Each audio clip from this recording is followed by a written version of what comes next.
Good evening and welcome back to Coding Code. I'm very sorry for the long break. I had some things to do, so I'm back on the channel. So now today we'll be working on a certain project, a mini project in C language. So the project is actually to do what? Addition of large numbers. Now it's not simple addition, we know, but it is how calculator add very large numbers. So we're going to see how calculator add the large numbers. From here we can simply see it is done in what? It is basically done in 4 steps. Step number 1, receive users input, that is the 2 large numbers to add. So in this case, we cannot add a number with itself, so we add 2 different numbers. The second step now, what it converts them in tabular form, and the third is what it does, what it manages the carry and borrow bits, because the borrow bits we are talking of base 10. So if it's above 10 or equals to 10, we have to manage the borrow bits and all the like. We are going to see more into during the coding part phase. Number 4, we have to store resulting response and display it to user. So we need to store the response and display as the calculator does. You enter the first value, you enter the second value, you choose the operator, and next it gives you results. So now we're going to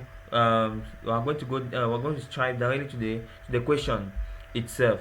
So now if we take the question, they say the objective of this exercise is to realize a program that simulates a small calculator for very large numbers. The calculator has to function following the cycle below. Enter A, and A stands for the first number. Enter B, and it says what? Choose operation. After he choose the operation, it says what? Displays result, and then he asks the user whether he wants another operation or not. Then now they say we are going to follow by doing what? The following operations are to be implemented: addition and subtraction. The basic principle of the operations on large numbers is to go to the way we were doing in primary school, to carry out operations using our hands. So now the program should contain what? A function which creates and initializes a number array of a certain length, a function that copies a number into another, a function that converts an array of characters number into decimal numbers, a function that does the inverse, that is, which converts an array of decimal numbers to character numbers, a function that adds the cells 2 by 2, a function that subtracts the cells 2 by 2, a function that gets the carryover, that's for the case of addition, a function that distributes the carryover, that's the case for the subtraction, a function that implements the complement in the case of subtraction, a function that determines if a number is larger, we add +1 equals to 0 or less than -1 to another number, and etc for all the functions that are going to be done. So in this video we are going to talk about addition. So now let's go and see a little bit how addition functions. So we are going to use the whiteboard. This whiteboard is created by Tutorial Points. It's very interactive, and then you can even create a live chat at this level. So you create a meeting and you chat to others on an interactive board. So we are going to take an example. Now the question talks about converting a number of characters, a character number. Let's take it again. They say here, point 3, they say a function that converts an array of character numbers. We know character numbers ranges from what? To have character numbers, let me open a notepad. Character numbers are what? Character numbers will have 0, 1, 2, 3, 4, 5, 6, 6, 7, 8, and 9. So these are with single quote according to C language. So these are character numbers. So numbers bear in the form of characters, because when you see with single quote, it is not more a number, but it is a character, as you can see. So now these are what they call character. That is what they actually call character numbers. So now it means that what the user is going to enter his information, his number, that his number he wishes to calculate, in the form of what? Of a string. That's an array containing what? Different character numbers. Then now he entered the 2 in that form, and we have to write an algorithm that is going to what? They ask you to write a function that will be able to do what? To convert. Write the function that can convert what? An array of character numbers into decimal numbers. So we'll have to write that particular type of a function that's going to collect what? This type of number, an array of character number, which is actually a string, and display and convert into what? Decimal numbers. So now let's see how the calculator, the program is being calculated by a calculator. For instance, at this point in time, let me take a small pencil, take a red color.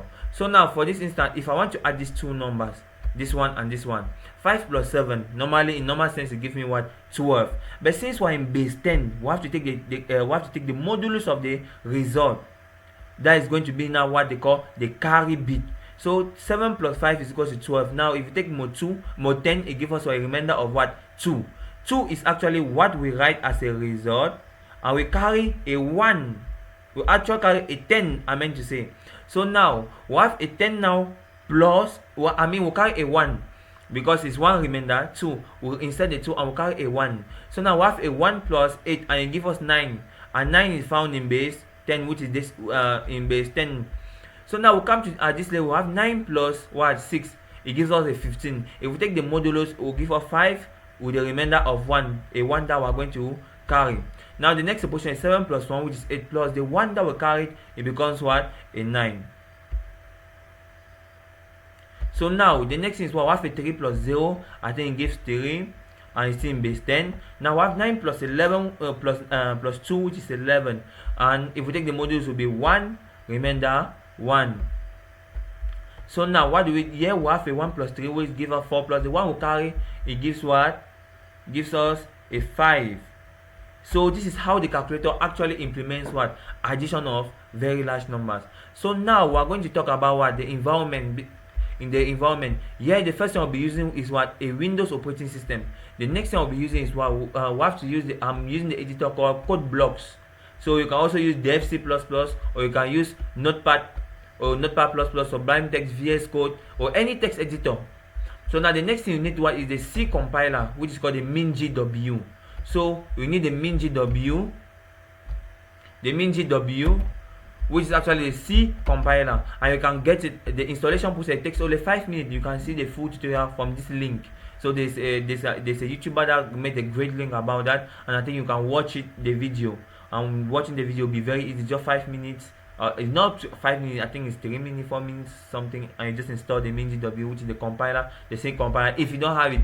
But for those using the Kali operating system, that is the Linux or Kali or Parrot, CentOS, etc. So any Kali distribution or any Linux distribution, you don't have any problem with that because you already have a compiler. Now after installing a MinGW, to test whether it works, you simply come to your Windows. You search for command line. So when it appears, you simply tap gcc --version to check whether it's installed. Now you see it shows you the version of GCC, but if it was not installed, it would have shown you an error message. So it means that our environment is ready for work. So now since I already have my IDE, which is Code Block, I will simply launch it. This is the icon of Code Blocks.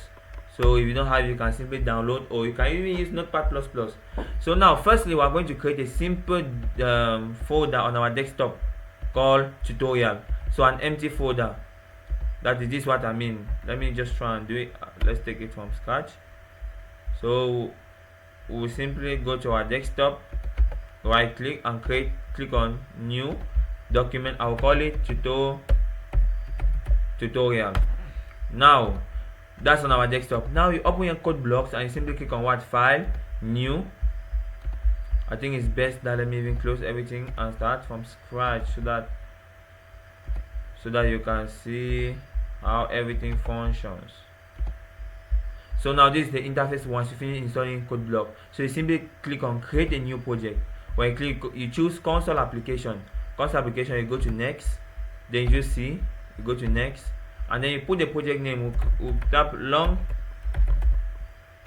number addition. So then the access to you from here, you choose where it should store. You come and choose your document called tutorial, and you tap select, and you tap next. Then you simply press finish. So now this we have created our first file, that is the main.c. Okay, now we're going to write our program according to the instructions.